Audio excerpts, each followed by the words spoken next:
How you doing, guys? You know, the other day, my three boys came to me and says, Dad, we're on Zoom every day, we're on online school, but the computer freezes all the time, and sometimes we get dropped off, we can't get into our breakout rooms, we miss our discussions, and when we do research for our projects, it just doesn't work with all of us being online at the same time. So what I did was I called PCCW, and the man came up, the technician checked it and says, sir, everything seems normal and healthy. Look, the data is floating really well. And I said, what could be the possible issue? And the man says, how old is your modem? And I told him, I think about 5-6 years. And he goes, sir, it's time to change to a new modem.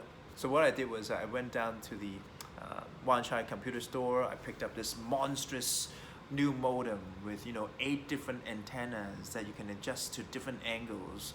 And so at night when the boys went to sleep, I set it up and I checked it, and it worked. There's 3 channels, 3 bands that you could separate different devices to use different things, and it can support up to 8 devices. I'm excited. So comes morning, the boys woke up and whoa, it's a whole new world. Everybody's happy, beaming, smiling. Zoom online is not a problem. My mother-in-law gets to watch her Chinese TV on the internet. And the wife comes over and kisses me. I'm so proud of you. And everybody's happy. It's all good. It actually makes me think of Romans chapter 12, verse 2. It says, do not be conformed to this world, but be transformed by the renewing of your mind, that you may prove what is that good and acceptable and perfect will of God. Thinking back to the modem story, do we have an old modem up here? The word of God is always true. It's always full of life, and it is the way that we should live. But quite often our mind was never renewed and our heart is not connected. So it's time to throw this old modem away and get a new one, so that the word of God really comes into our brain, comes into our heart, and this channels through and it renews us so that we can follow his way and we can understand and we can live it out the way it's supposed to. How do we do that?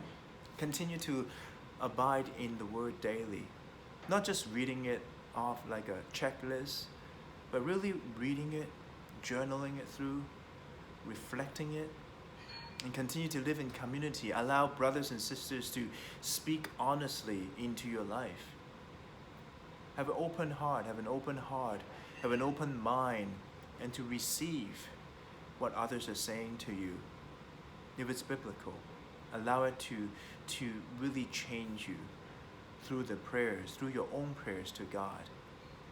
So I hope this encourages you, that we will all throw our old modem away and replace with a new mind, a new heart, so that we can live the way that God has always wanted us to live.